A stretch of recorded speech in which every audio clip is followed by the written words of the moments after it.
So the victims in this case were carrying cash? Yes, sir. And people were aware that they were carrying this cash and were what? Just being opportunist? That's right. Okay. There are walking ATM machines. Walking ATM machines.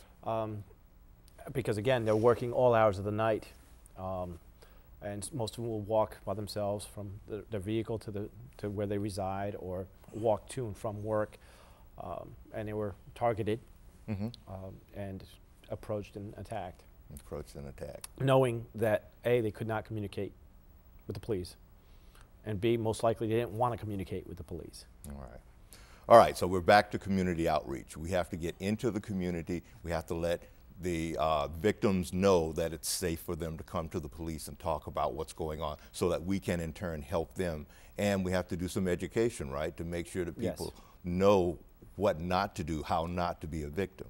Correct. Right? So we used Crime Line to help solve the cases. That's good. All right, but there has to be other things that we were doing. Did we do any TV programming? Was there any type of radio spots to help the situation? Yes, actually, the officers were fantastic billboards, because with the Hispanic community, the face-to-face is what they rely on. Okay. You know, you can put out flyers, but until they speak to that officer or officers, they're not going to get that trust. You have to build that trust. And we did radio programs. We did quite a few outreaches also by using, in fact, one of your vehicles going out to these complexes and passing out information. The officers all came out that spoke Spanish and supported us at great lengths. We've done some church activities also. We supported Riverside Regional Hospital was doing a free exams for medical diabetes exams, eye exams. Was that? Free screening. Free screenings. Eye screening. But they didn't have enough translators. So the Newport News Police Department went out to that church with Riverside and assisted with translations. Okay, all right.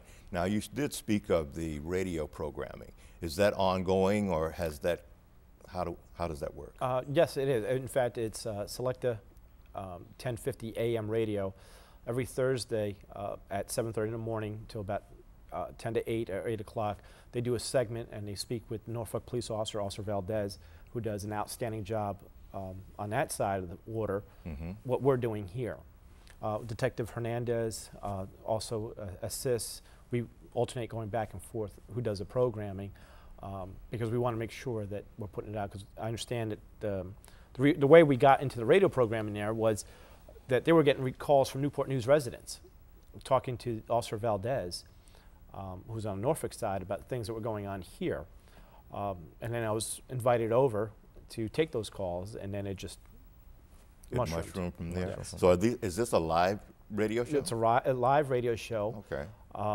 And it's done every Thursday. Ricardo Alegria, he's the host that invites the police officers to come in and put out a message. That's where we put out about our outreaches, about how to protect yourself from crimes. We'll do a segment on the topic of the day. Okay, so our viewers out there can tune into the radio station and get a sense of what's going on that's helping the community in that fashion, right? Yes, Okay. it's all done in Spanish. Oh, it's all in It's all Spanish. done. All in Spanish. Okay. Yeah, All right. and during the program, we receive calls with questions from individuals from Newport News, Virginia Beach, and different places, and we answer them while on the air as best we can. When we can't continue on due to the time restrictions, what we do is we'll give them Sergeant Falero's desk number, my desk number, and throughout the week I receive calls with people asking questions who speak only Spanish, how to go about doing certain things with government and whatnot. So the feedback from that I realize is working is the calls. We're getting calls all the time from individuals that they only speak Spanish, and they have a lot of questions, and I help them as much as we can. All right.